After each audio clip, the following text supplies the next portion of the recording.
Hi,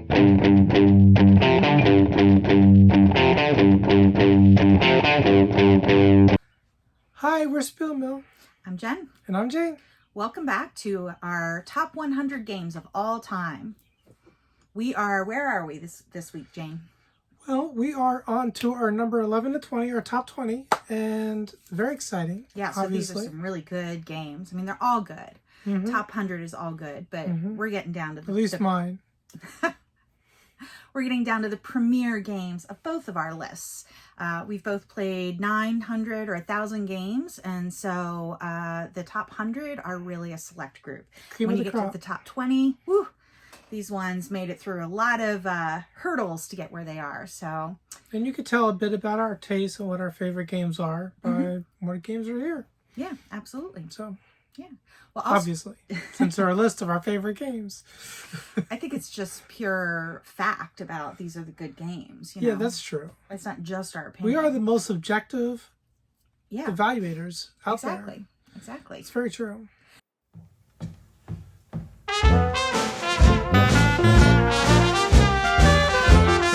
Well, I will kick us off with our number 20, my number 20, and it was up 6. It was 26 the last time. Right. And that is Detective, a modern crime board game. We love this game so much. Yes. We love this genre of sort of mystery solving games, and a lot of the puzzle games kind of try to fall into this genre. There's a mystery to solve, but this one took it and really took it to the next stage of evolution. There's online information, so you get clues and then you go online and you get more information. You can look at people's does this DNA fragment match anybody on record? It's really amazing. It's really immersive, and I don't think it spoils anything to say that the cases sort of all connect. It starts with the beginning case, and then you follow it through to the end. As long as we don't say anything about the cases. Yeah. Each one is standalone, but also connected to a greater story arc. And we just had so much fun going through this. And it's a rare game that we actually played from start to finish with somebody else. Generally we play together, but this one we had a friend who went through the whole thing with us, and it was just a glorious experience. We had our murder wall up, murder board. A murder wall. You're either a cop or a serial killer. Yeah. If you got a murder wall. Which are we? Or a board gamer.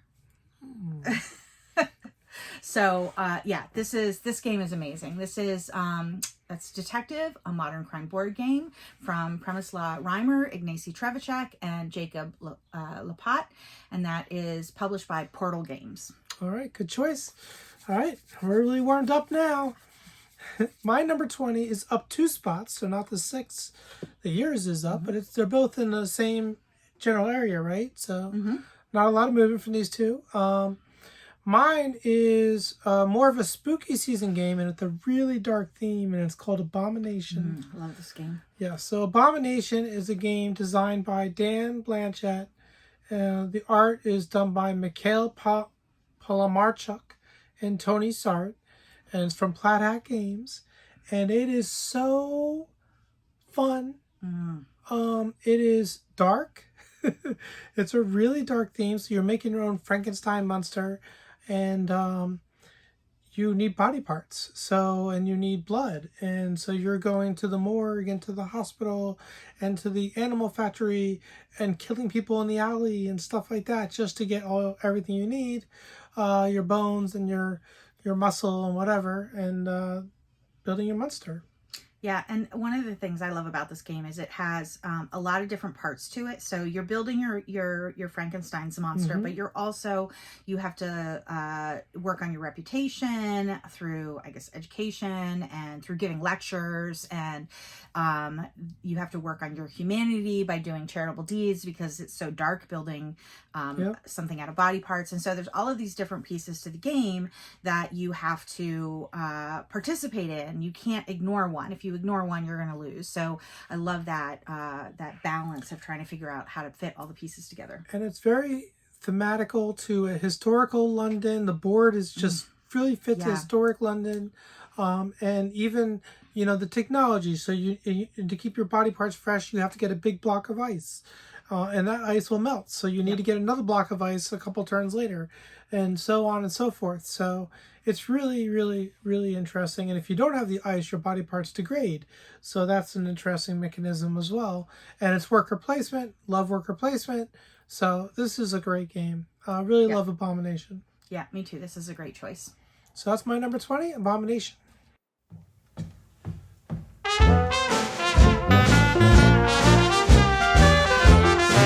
All right, well, my number 19 is up 28 spaces from last year. It was at 47 last year. Ooh. And it is perfectly timed because it's June. And you know what June is? It's summer. It's summer, but it's also Feldfest.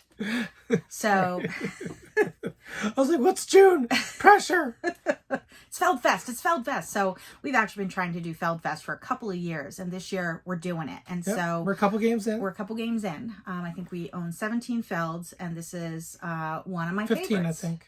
We inventoried. Okay. And that is Notre Dame. I love this game. It's one of the more simple Felds, and it's older. We have played this game many, many, many, many times. And what I love about it is, there's lots of things to love about it as a game. It's always a puzzle trying to figure out how to maximize the really scarce resources that you have and keep the rats from overrunning your town with bubonic plague. But what puts it this high for me is the fact that we've played this so many times. Like, we know this game inside and out, and it's always fun to see like what puzzle is it going to throw at us this time, and how am I going to try to, to win the game or win the puzzle with the cards that you get, because there's some variable cards that come out, and the order your cards come out matters, and whether you have to go to Notre Dame like right off the bat, which you have to pay all your money for, and it like screws you for the rest of the round if that card comes out first. And just because we know it so well, it's always just a really fun puzzle to figure out every time. And we usually play 3 games in a row because there's enough cards to do 3 without shuffling. And so I love this game. It's one of my comfort games. This game is like a fuzzy blanket to me. It's a good choice. Yes, that's my number 19. Notre Dame. It's a very good game. It was a little further up in my top 100, I think. And it's published by Leah. Oh, it's good. So my number 19 is new to my list from last time we did it in 2020. Mainly because we played it since then. We played it about a year and a half ago. We played several games of it. Before, I was just a little too sick to keep playing it at the time. But it was really fun. And that is Tainted Grail, Fall of Avalon. And this is in the King Arthur universe. And it's got a fascinating theme of darkness coming. I like that theme. You might see it again coming up. Darkness taking over the land, and us having to fight it off. And it's kind of a choose your own adventure. Reminds me a little bit of like Seventh Continent or something, story-based choose your own adventure. And you kind of go from tile to tile. And it's really good. Really fantastic game. This is designed by Krzysztof Piskorski and Marcin Swierkot with a lot of artists. The Awakened Realms is the publisher. They did a good job with this, and that's it. My number 19 is, unless you got something to say? I was just going to say that this is a genre of games that we love, these storytelling games, and it was so hard for you to play these for so long. Well, it still is, actually, to be honest. We didn't get it to the table much, and this is one that we wish we could get to the table more, but it is just so good. I had some trouble. We just played through Clank Legacy, and I had some trouble with the story in that. Yeah. It's just a lot of energy to translate text, and I don't know. Yeah. It is what it is. It is, but this is a great choice, and I think it's not on my list just because we kind of, I think in my mind I set aside the storytelling games as something that we just couldn't engage in. Yep. So, but it's a great choice. Love this game. All right, so that's my 19, Tainted Grail.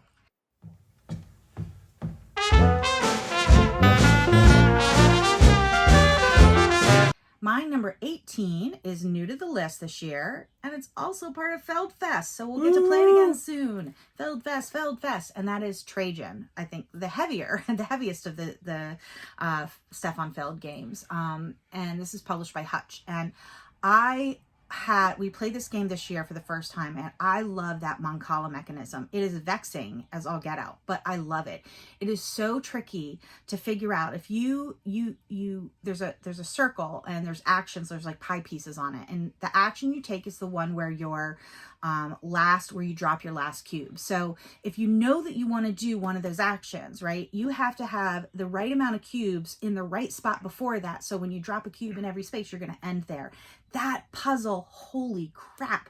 Sometimes you got to think like multiple turns ahead. Okay, if I want to do that, I need 2, 3, or 4 pieces in those things before it. Well, how do I get that? I can't do 5 because then I'm gonna run over and it's not gonna be possible. And there's something about it that I found incredibly engaging, and the rest of the game is awesome too. It's really an interesting puzzle to do all of the things. You've got to build buildings and explore territories, and it's one of these games where there's a lot of different things happening, and you can't ignore any one track. And I'm going to say this over and over again because I think that's one of my favorite things in a game, is when you just have a lot of different puzzles and you have to balance out your participation in each one of those activities to get the most points, and you can't ignore anything. And so the rest of the game is amazing too, but that Mancala,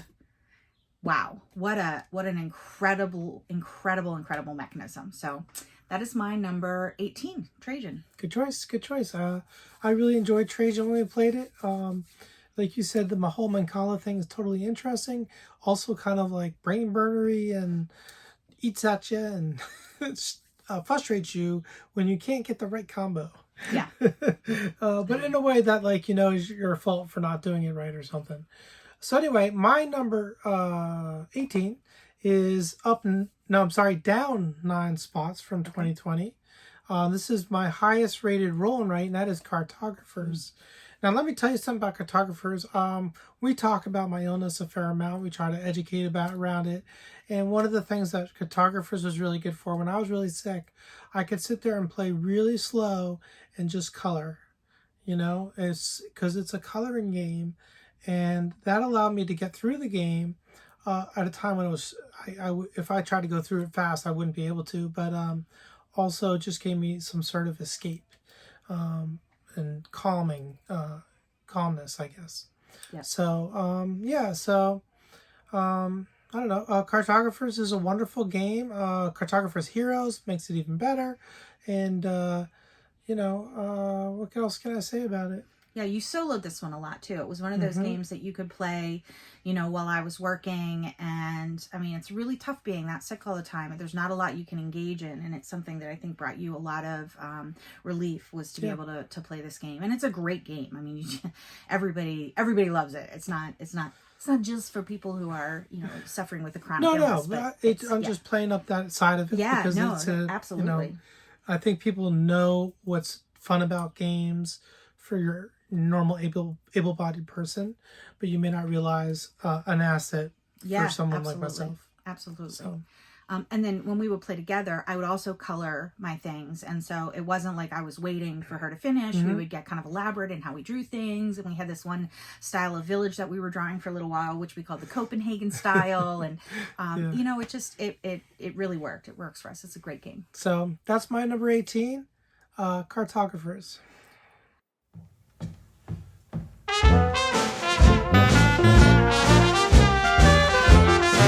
So my number 17 is new to the list, and that is Tang Garden from Francesco Testini and Pierluca Zizzi and Thundergriff Games. And I will mention that the artist is Matthew Mizik. This game is one of the more simple games for being this high up on my list. I really find that most of the games that end up at the top of my list are complicated, heavy games. That's what I really like. But this game mixes a couple of different things that makes it this high on my list. So the mechanisms are solid. It's set collection, and you're getting new people, new figures into your set, and they have special powers. And I love that when you've got special powers on something. And there's a little bit of it's not area majority, but claiming an area and like looking the way you look at something and claiming like the vista for your to score.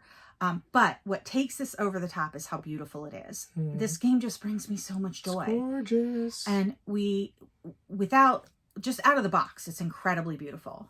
Playing this just out of the box is a sensory delight. But I painted the miniatures too, and that just makes it, and the pagodas, that just makes it just, it's so pretty. It's so pretty. It's lovely. I just love to play this. You've got this wonderful, lovely, calming, satisfying, happy game experience mixed with this like visual feast. And to me, that makes it one of the, the top 20 gaming experiences for me. I just love this game so much for that. Yeah. So that is my number 17, Tang Garden. Very good choice. So my 17 is new to my list. And this is a game that, from a designer that we love. After Feldfest, we're going to do Lacerda Palooza. And then we're going to do Uwe Fest, or whatever we're going to call it. I like Uwe Palooza. Uwe Palooza? Okay, sorry. But then we've got Lacerda Palooza. We need Lacerda something. We need a name for Lacerda. If you have a good name for Lacerda, let us know. But anyway, so the idea, so this is a game from Uwe Rosenberg, and it's a newer one. It's called Hallertau, and you're farming, of course. You're growing hops, and you've got a community center on the board that you move as the game goes on. As it moves, the amount of points you'll get later goes up. And that's really neat. I really like the community center feature.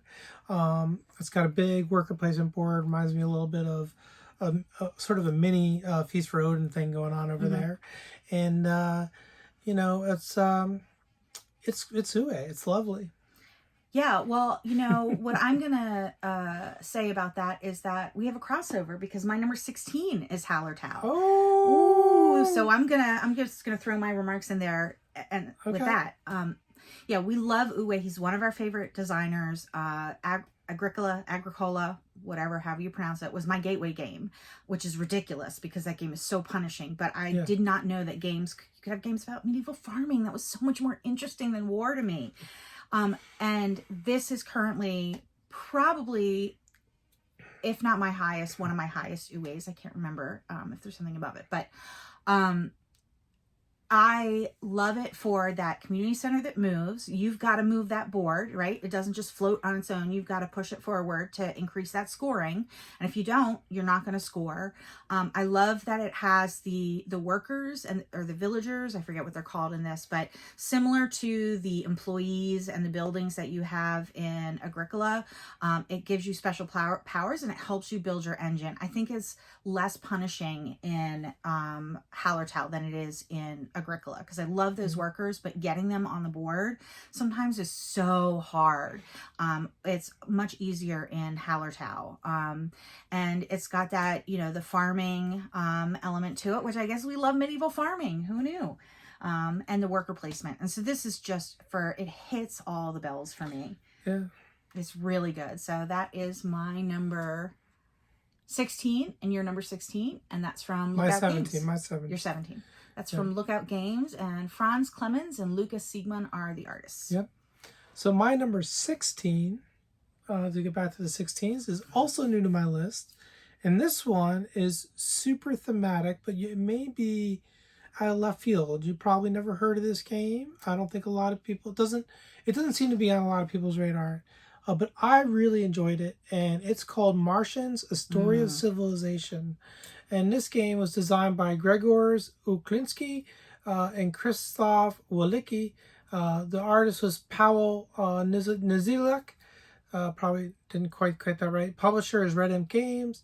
And first of all, the board is this huge, beautiful board. You're doing all these different things. One thing we've noticed is we really like these games where you're exploring over here, doing this over here, doing this over here. And this game has that. It's got this exploring the surface of Mars in the middle. You've got your different dormitories where things are going on. You got little rovers moving across the planet.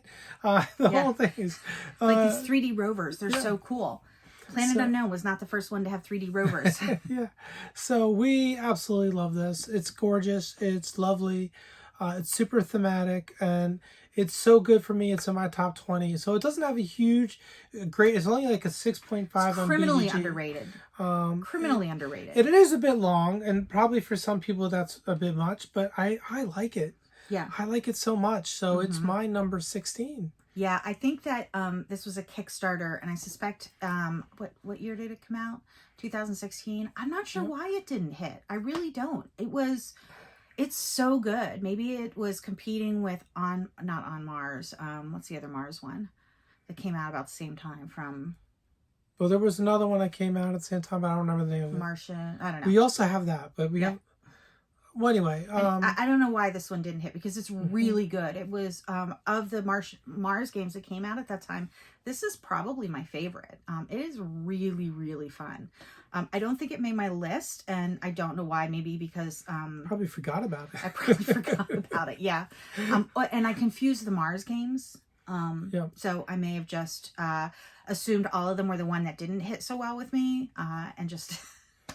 And it suffered, but this is really good, and I suspect you might be able to find this used at a relatively cheap price, because it's underrated. So if you can pick up a copy of this, I'd recommend it. And it's long. It's 90 to 120 minutes, so it's definitely longer. So but if you don't mind that. Yeah, I mean, there are long games. People like long games. The Colonist is like an 8-hour game. Here's my thing about long games. The reason I got the extended edition of Lord of the Rings is because I love Lord of the Rings. So I wanted more of it. I want more of a game, not less. I don't want it shorter. I mean, to certain games, sure. There are certain games that work better shorter, that are abstract games, I think. But if it's thematic and rich, I want to extend that experience. Yeah, for sure. Me too. We agree on that. So that's my number 16, Martians, A Story of Civilization. All right.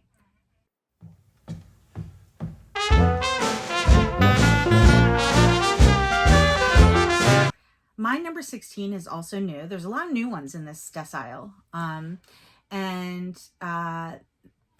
This is my number 15, right? And that is Taverns of Tiefenthal by Wolfgang Warsch. I always say it like that. Wolfgang Warsch. I think it's Warsch, isn't it? Warsch. I'm sure it's Wolfgang Warsch, but okay. I read it. It's such a German name. Wolfgang Warsch to me. Anyway. Yeah. It's published by SpielMill, and the artist is, I believe, Dennis Lahausen. Or I copied that wrong, because he's the artist on another game on my list. I love this game. The theme is great. You're running a tavern. You're serving people beer. You're brewing beer. What's not to love about this? It's a deck building game, but it's also got this really cool modular board. And as you upgrade your board, you like flip pieces over, and that's the upgraded side. It's better, more points, easier, whatever, more powers.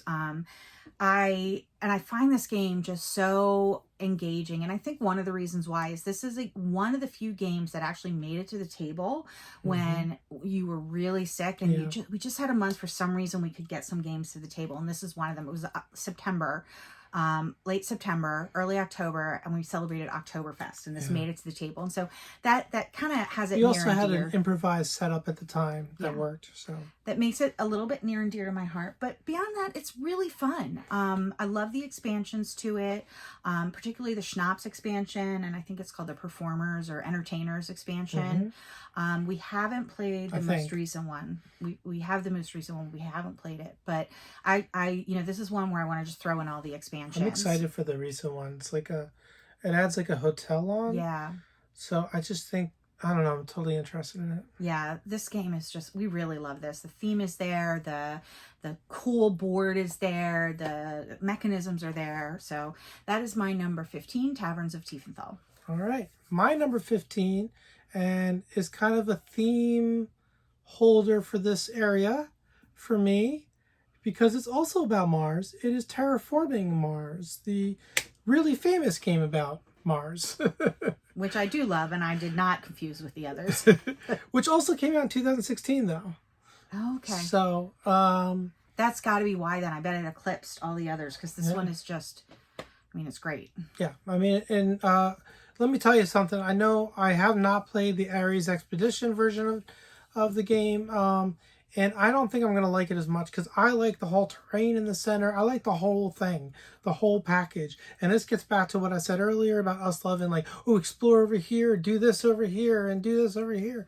That's what Terraforming Mars has for me going on. Yeah, and it feels so thematic. I know we did a 1-star review on this earlier, and somebody was like, "You're just turning cubes into more cubes," but you're terraforming. Yeah, you're increasing the temperature on the planet, and you're increasing the oxygen saturation, and like it's really thematic to me. And you're building this amazing engine, and I do not want to stop running that engine too early. A lot of engine builders. And the second your engine gets humming, I hate that. I hate that. Where it's a certain number of rounds, you finally get your engine humming, and the game is over. Yep. And Terraforming Mars kind of lasts a little in that, and it's wonderful. Yep. Also, don't be anti-cubist. Don't do it. Exactly. So I do like the Prelude. Yes. Always expansion. With the Prelude. Always with the Prelude.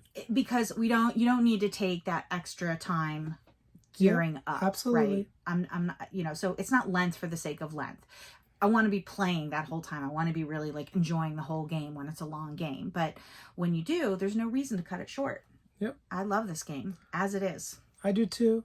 I think it's amazing. So I really love the constant dopamine, and I just like the game. And we have the new terrain and everything, so I'm excited to play with that. I can't wait to get that out, yeah. So we haven't played with it yet, though, but we're excited for it. So my number 15 is the big hit, Terraforming Mars. Absolutely. It's a great Mars game. 2 Mars games in a row.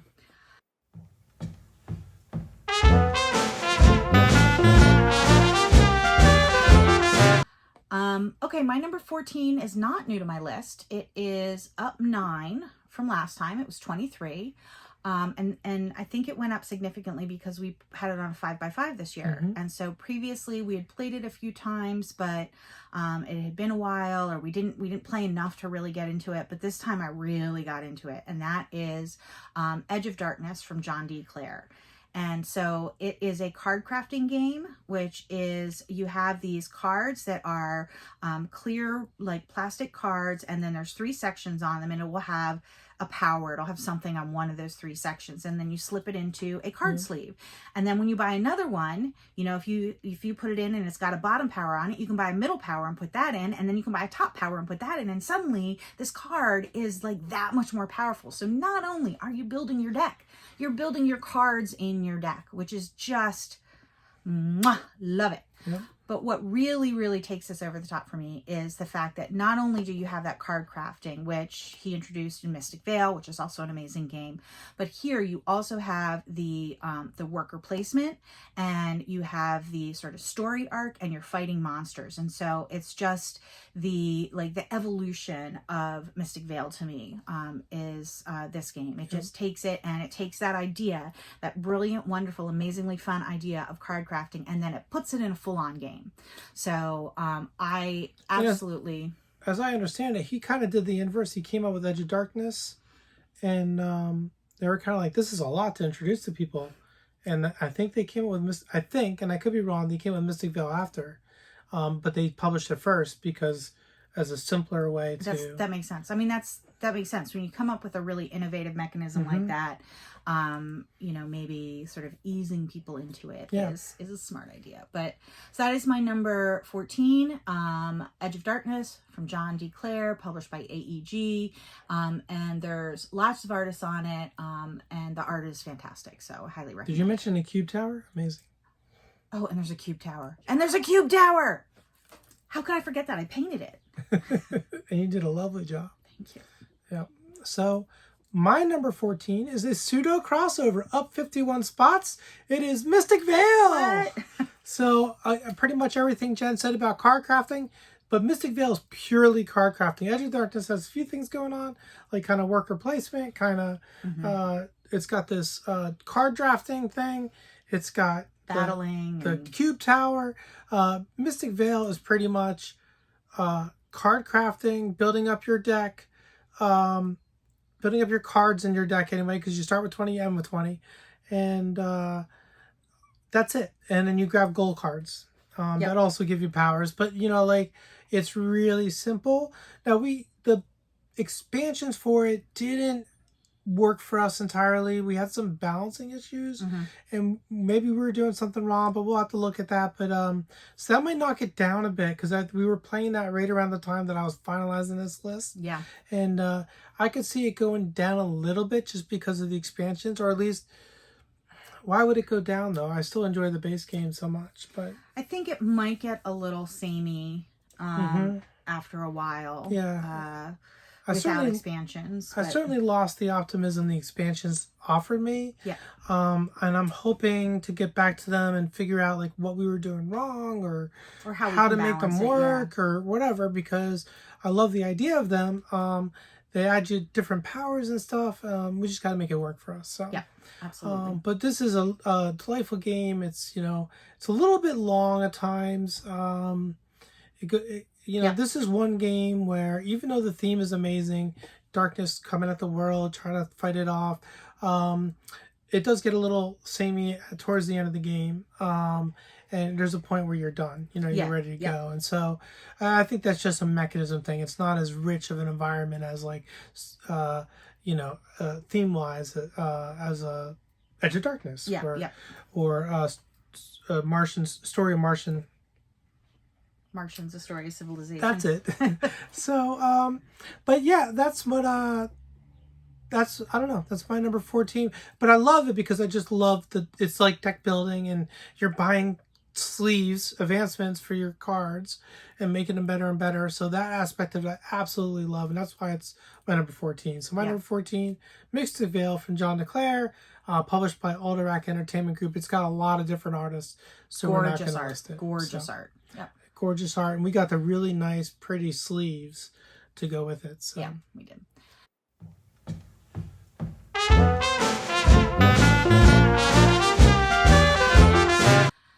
My number 13 is up 36 spots from last time. It was 49. And I think part of the reason it went up is more because we played the roll and write, which makes me hanker for the full-on game. Yeah. And that is Rajas of the Ganges from Marcus and Inca brand. And I love this game. It's got dice as workers. I think this might be the first dice worker game we played where the dice were the workers. The great thing about that is that when, like, there's no bad roll. You might not be able to do exactly what you wanted, but a 1 isn't going to totally sink you in it like it will in some other games where like you're killed if you get a 1. There's something to do with all of your dice, and you can put them together in combos. So that I really love, and it's another one of these games that has all of these different things going on. So you're building your estate, you're putting tiles in your estate, making roads, and when those connect to one entrance or exit, you get a bonus. Then there's a river that you're going up on the board, and there's all of these other tracks on the board. And so it's one of those games where you're doing a bunch of different things, and I just really love that. There's so many different puzzles to solve and things to do, and every turn is like an embarrassment of riches of choices of what to do. And then the other really cool thing about this is a scoring track, and I think this is the first game that introduced certainly the most. So first that I know of, and I think it's most known for introducing the converging tracks. And so you're scoring, I don't know what, reputation or something like that, and then money, and those two tracks are going the opposite direction. And when they converge, the game is over. And then whoever has, or it goes one more round or something like that, but whoever has the most points in that convergent space, that's your end score. That's the winner. And so that was just a clever mechanism. I know that Arc Nova has since utilized that. I'm not sure if any other games have, but really, it's a really interesting mechanism. Again, you got to balance it. You can't just ignore any one track. And I like that a game that pushes you that way, that you can't just, sort of settle back and do the easy thing, the obvious thing. You've really got to think about it every single time. So that's my number 13, Rajas of the Ganges. And that's published by Hutch. Now, my number 13 is going to be more of this. Do a lot of different things. Have a place you're exploring and expanding, and then having other places where you're doing worker placement and doing different things. And this one's called Prehistory. This one is from Attila Shoji and A Games. And, I really like his designs. He's got really clever approach to worker placement. His previous game, Avaroma, was really lovely. We did get his newest game, Impression, but we have not played it yet. It's about the printing press. So very excited for that. And in this game, you get to use your resources in one way for worker placement, and then they convert, and you can use them as another way for worker placement. So it's really interesting. And then it's got an area of a map that you're exploring as prehistory. So you're doing cave painting, you're doing hunting and gathering, you're doing rites and ceremonies, and you're doing all these different little things. Absolutely love it. It's certainly his games certainly have a little bit of felt in them with the little points. What do I want to call it? Point salad kind of thing going on. If that's the way, I think so anyway. And I think they're underrated, and they're not as on as enough people's radars. And I really enjoy this one. So this was on my list before. It did drop 9 spots. So from last time. And I think that's mostly because we haven't played it. I think that's it. So, and also new games. I mean, some new games. But. It's heavy, and I wonder if that sort of impacts, how much you hear about it. It's a 3 No, but all like the top 100 BGG games are heavy, like almost all of them. Yeah, so, I don't know why you don't hear about this one as much. It's fantastic. Yeah, it's really good. So, anyway, my number 13 is Prehistory. All right.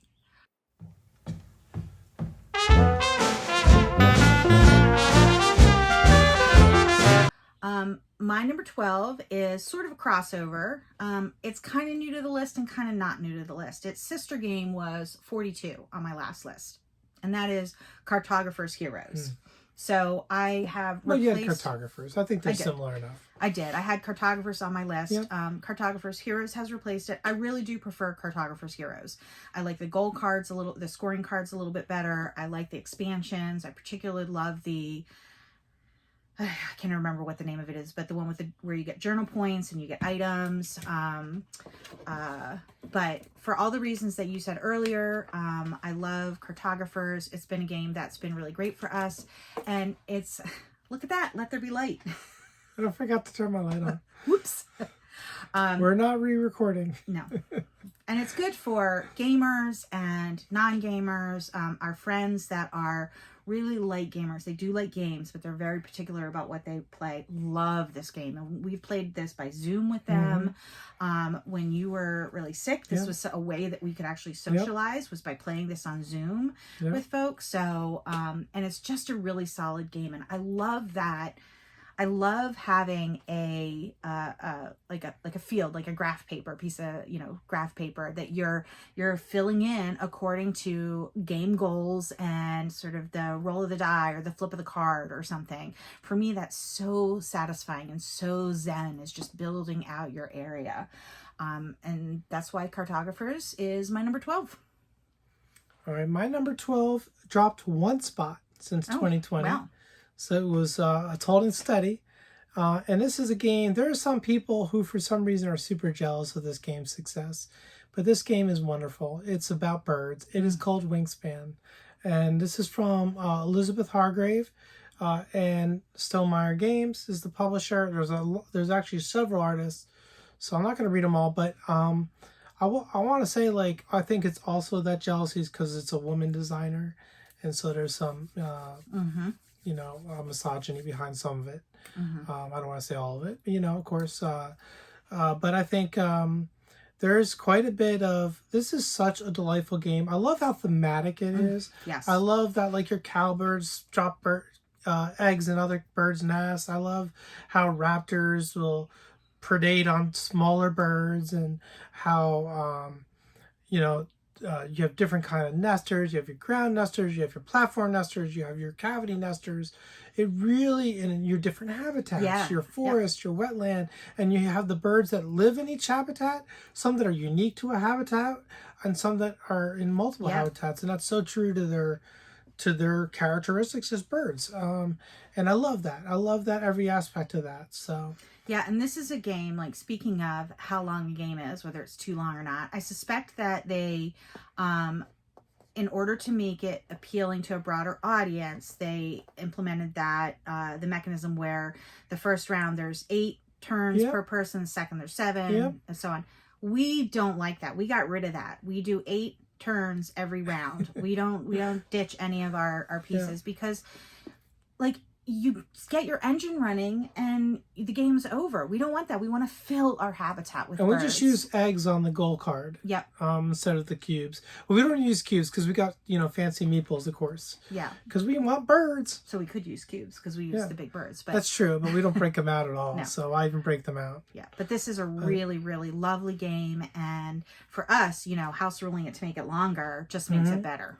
Yeah, and it's with that house rule, it's enough to almost fill your 3 habitats every game, but and occasionally to fill them, but it's just enough to, it's not too much. Like at least for us, it's not proven to be too much. No, it doesn't break the game at all. And not for us. So we really enjoy it that way, and we'll never change how we play it. Obviously if we play it online with others or something, we'll play it standard rules. I know, I'm playing it on BGA right now. And it's just driving me crazy. Like, why do I have less turns? I want more birds.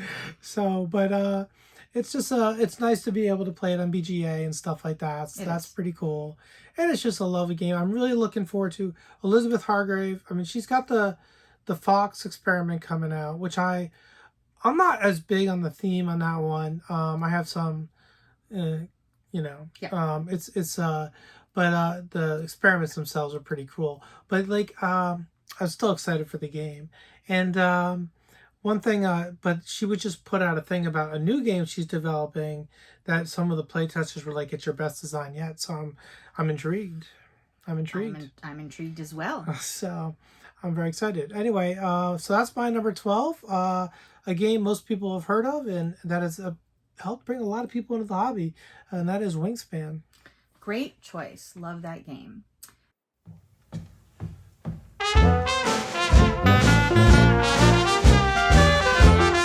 My number 11 is new to my list this year, and it's another roll and write. It's probably my highest roll and write. I'm not sure, but I'm almost positive it has to be. And that is Hadrian's Wall. And Hadrian's Wall, designed by Bobby Hill, art by Sam Phillips, and produced by Garfield Games. It's a roll and write, but it has a lot of elements of a chunky Euro. It's got the different sections on it that you are trying to, or the like the different tracks, so you're getting bonuses when you move up on the tracks, and that's one of the things that's so satisfying in a roll and write. And you're building theaters and building temples and building the wall and training your troops and doing all of these things, but it also has a lot of the complexity of a Euro and a heavy Euro, and so it kind of, to me, marries those two experiences together, the experience of the roll and write and the experience of a Euro, which is why I love Hadrian's Wall. It is such a satisfying roll and write. It is my number 11. Very good choice. And this is one I have not played enough of. I was struggling a bit with my health, I think, when you were getting really into it. And then, so you've played it a lot more than I have. Yeah, I've soloed it a bunch. And this is one that it's great for soloing too. So yep. Yeah. All right. So that's my number 11. What's yours? My number 11 is new to the list. And again, this one's a bit out of left field.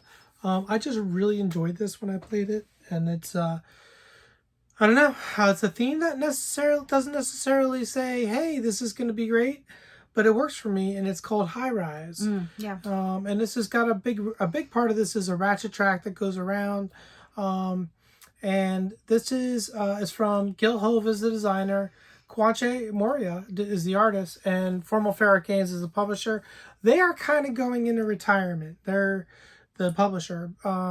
Basically, Gil Hova has kind of burned out or something like that, and so we have a Kickstarter we backed for deluxe components for this, and we're still waiting on that. It's a bit late, but we're just waiting on it, and very excited for it when it comes. But yeah, so I don't know. This is just a really fun game, and it is. And this is something I want to mention is this is a game that we first played during an online con, and I can't leave the house. I can't go to Origins. I can't go to Gen Con. I can't go to PAX. Right. I can't go to any of those things. So for me, the opportunity to participate in a board game convention remotely is really exciting. And that's why I really love Gen Con Online, because it at least makes me feel a little plugged in to what's going on. I think the one disappointment is last year there weren't enough stuff from board game publishers, but we have bought a bunch of games, including High Rise, based on online con events. Yeah. So they really are a way to sell games, and I know that publishers are going to have. Well, we'll talk more about this in other venues, but like I just wanted to say that because to me it's exciting that we were introduced to the game that way. Yeah, it's true. We've been introduced to a lot of games that way, a lot of really great games, and here it's your number 11. Yeah. So that's great. Yeah, and it's been a little bit since I played it, so we'll see how it holds up as we play it more. But I did really enjoy it, so I'm very excited for more. And that's my number 11, High Rise. So that's our top 20 or 11 to 20. Woo! Part of it. We're almost there. The next video is the pinnacle, the cream of the crop, the apex, the best of the best. And we did slow down for a while because I got really sick. I mean, I'm really sick all the time, but you know, I got sicker than usual. So hopefully we'll get the next one out soon. Yeah, absolutely. But